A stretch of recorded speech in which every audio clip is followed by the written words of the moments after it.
Hello दोस्तों, आज हम भारतीय अपवाह तंत्र के बारे में पढ़ेंगे। इंडियन रिवर सिस्टम को आज सही से संपूर्ण विश्लेषण के साथ देखते हैं। इसमें हम भारत की हिमालयी और प्रायद्वीपीय नदियों का विस्तृत और परीक्षा उन्मुख अध्ययन करेंगे और उनसे संबंधित जियोमॉर्फोलॉजी, बायोडाइवर्सिटी से संबंधित अन्य तथ्यों को भी देखेंगे।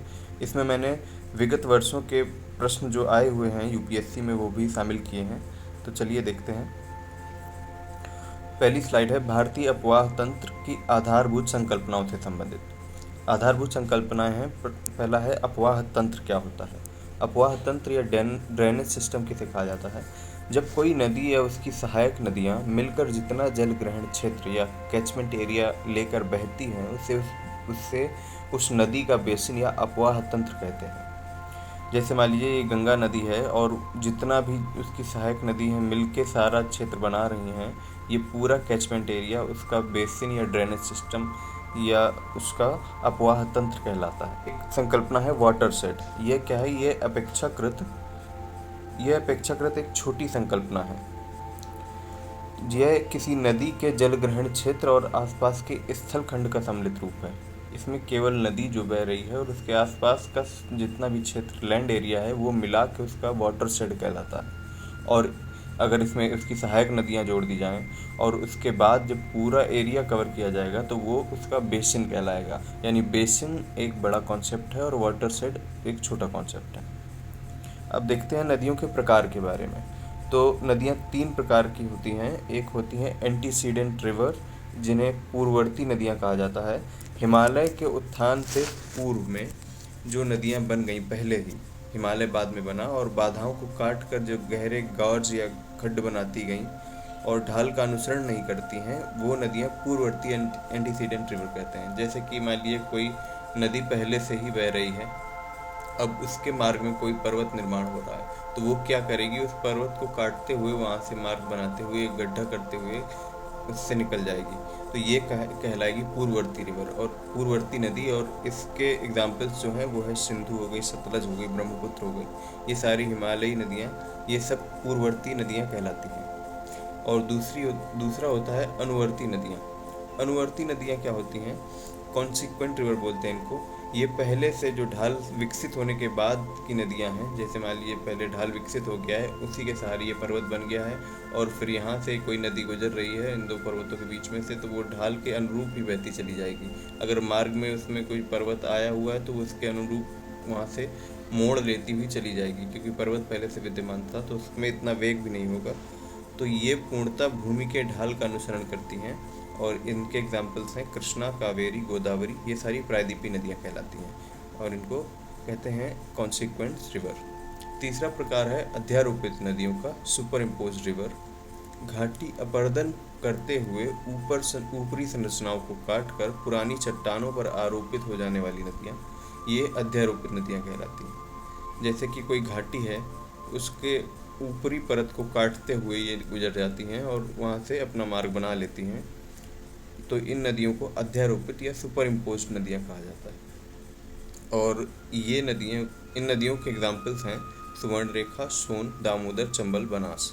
चंबल में हमें देखने को ही मिलता है बहुत बड़े बड़े वहाँ पे बीहड़ बन गए हैं, रिवांस बन गए हैं। तो ये उसका सबसे सर्वोत्तम उदाहरण है चंबल का। घाटियाँ बन गई, बड़ी बड़ी घाटियाँ हैं, गड्ढ हैं, इनके आपस में और काटते हुए जाती हैं नदियाँ। तो ये अध्यारोपित नदियों का एग्जाम्पल है। अगली स्लाइड की तरफ बढ़ते हैं। अपवाह तंत्र की महत्वपूर्ण भौगोलिक संकल्पनाएं तो हमने देख ही लिया कि नदियाँ पूर्ववर्ती नदियाँ, अध्यारोपित नदियाँ। ये देखिए गहरे गॉर्ज का निर्माण करती हैं, ये पूर्ववर्ती नदियाँ होती हैं।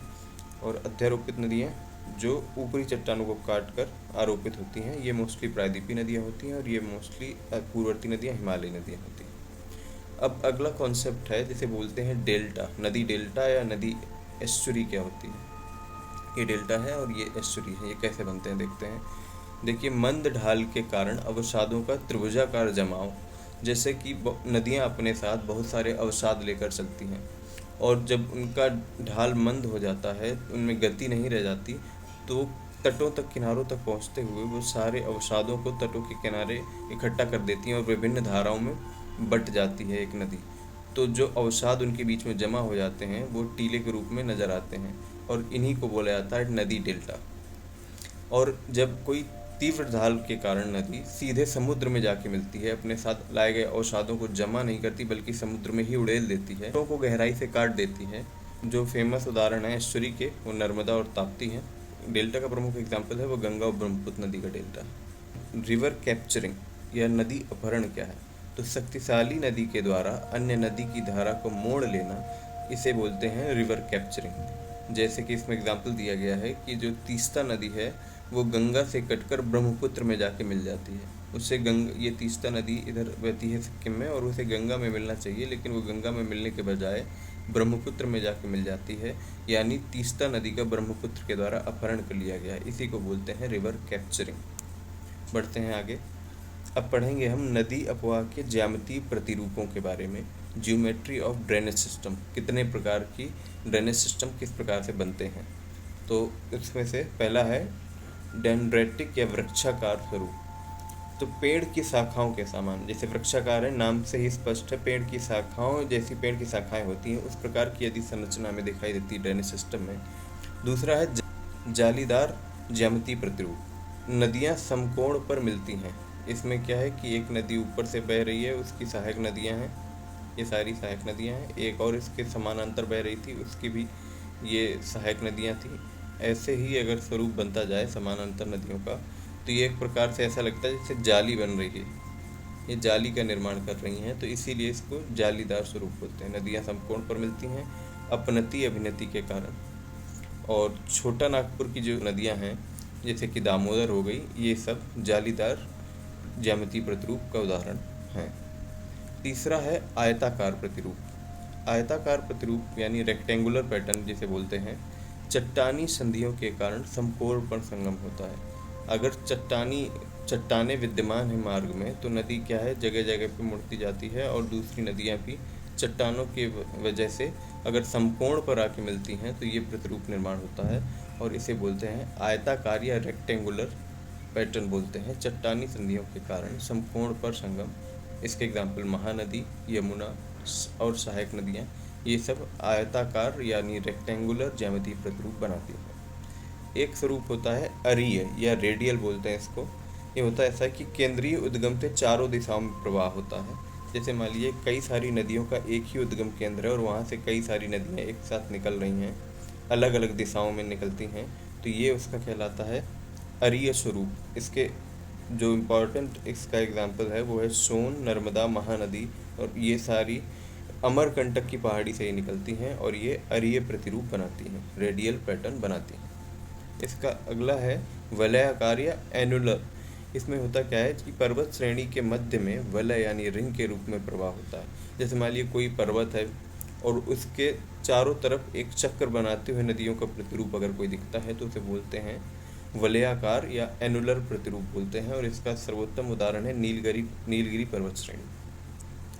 अगला है अभिकेंद्रीय या सेंट्रीपिटल पैटर्न बोलते हैं इसको। ये जस्ट रेडियल का अपोजिट वर्जन है।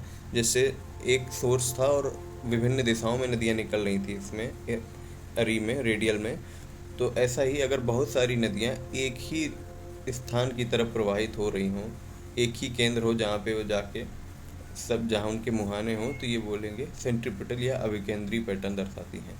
अरीय के विपरीत विभिन्न दिशाओं से आकर एक गर्त या झील में गिरना, और इसका सर्वोत्तम उदाहरण है मालवा के पठार की नदियाँ जो भी हैं वो सारी अभिकेंद्रीय पैटर्न, अभिकेंद्रीय प्रतिरूप दिखाती हैं। एक पैटर्न और है जिसे समानांतर प्रतिरूप या पैरेलल पैटर्न कहते हैं। तो पश्चिमी घाट से अरब सागर में गिरने वाली जितनी भी नदियाँ हैं, पश्चिमी घाट से अरब सागर में गिरने वाली नदियाँ जो हैं ये समानांतर प्रतिरूप बनाती हैं। अगली स्लाइड की तरफ बढ़ते हैं। अगली स्लाइड में हमने यहाँ पे तुलनात्मक अध्ययन किया गया है हिमालयी और प्रायद्वीपीय नदियों में क्या क्या अंतर है, ये देखते हैं। तो हिमालयी नदियाँ और प्रायद्वीपीय नदियों में क्या विशेष अंतर है, किस आधार पे हम इनको डिवाइड कर सकते हैं, तुलना की गई यहाँ पे।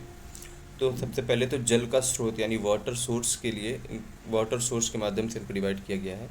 जैसे हिमनद जो ग्लेशियर, जो हिमालयी नदियाँ होती हैं मूलतः वो ग्लेशियर से या वर्षा से और अपना जल प्राप्त करती हैं। और हमने पहले भी पढ़ा ये जो नदियाँ होती हैं हिमालयी नदियाँ मुख्यतः ये पूर्ववर्ती होती हैं, एंटीसीडेंट बोलते हैं इनको।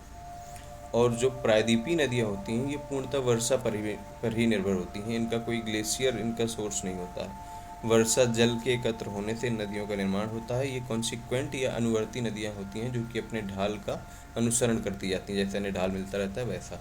और जो पूर्ववर्ती नदियाँ होती हैं वो आने वाले मार्ग में आने वाले पर्वतों को काट कर गहरे गॉर्ज बनाते हुए जाती हैं। ये अंतर हमने देखा था। प्रवाह की प्रकृति कैसी रहती है, तो जो फ्लो नेचर कैसा रहता है, तो जो हिमालयी नदियाँ होंगी वो 12 मासी होंगी, वर्ष भर अपना जल लेकर बहती रहेंगी। और जो ये प्रायद्वीपीय नदियाँ होती हैं ये सीजनल होती हैं। वर्षा हो गई तो इनमें जल धारण ज़्यादा हो जाता है, ग्रीष्म काल में ये सूख जाती हैं।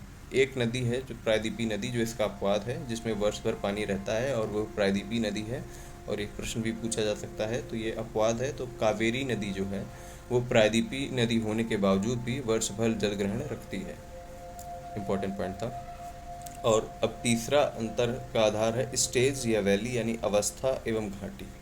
तो जो हिमालयी नदियां हैं वो अभी युवा अवस्था यानी यंग एज में हैं।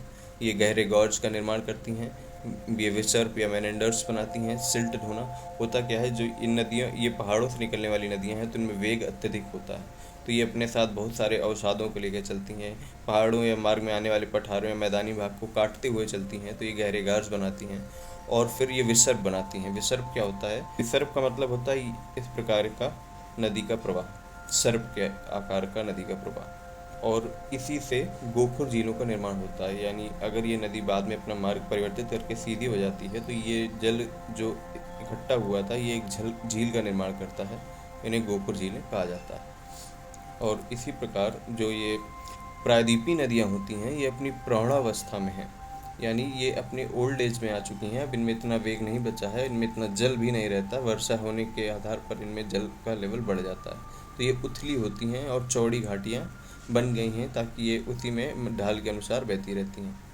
माउथ या मुहाने के आधार पर अगर इनकी तुलना की जाए तो जो हिमालयी नदियाँ होती हैं विशाल डेल्टा का निर्माण करती हैं। और उदाहरण है इसका सुंदरवन का डेल्टा। मतलब जो प्रायद्वीपीय नदियाँ हैं वो पूर्वी तट पर तो डेल्टा का निर्माण करती हैं, किंतु पश्चिमी तट पर ये ज्वारनदमुख या एस्चुरी का निर्माण करती हैं। तापी नदी और नर्मदा नदी ये एस्चुरी का निर्माण करती हैं। और नौगम्यता या नेविगेबिलिटी अगर देखी जाए किस नदी की कैसी है, तो मैदानी भागों में ये हिमालयी नदियाँ नौगम्य हैं। और प्रायद्वीपीय नदियाँ चट्टानी तल और जलप्रपातों के कारण नौगम्यता नगण्य है, क्योंकि एक तो ये उथली होती हैं और इनमें चट्टानी तल जो है चट्टानी है या जलप्रपात हैं, इस वजह से इनमें नौगम्यता संभव नहीं है। जबकि ये मैदानी भागों में नौगम्य है क्योंकि इनमें पानी की मात्रा अधिक होती है। हाँ, तो दोस्तों आज हमने भारतीय अपवाह तंत्र की प्रमुख आधारभूत संकल्पनाएं देख ली। तत्पश्चात हमने उनके ज्यामितीय प्रतिरूपों को देख लिया और उसके बाद हमने प्रायद्वीपीय नदियाँ तथा हिमालयी नदियों की आपस में तुलना करके भी देख ली। अब अगले चैप्टर से हम प्रमुख अपवाह तंत्रों को एक एक करके देखेंगे। तो इसी टाइप के वीडियोज़ को देखने के लिए हमारे साथ जुड़े रहें। हमारे चैनल को लाइक करें, शेयर करें, सब्सक्राइब करें। धन्यवाद।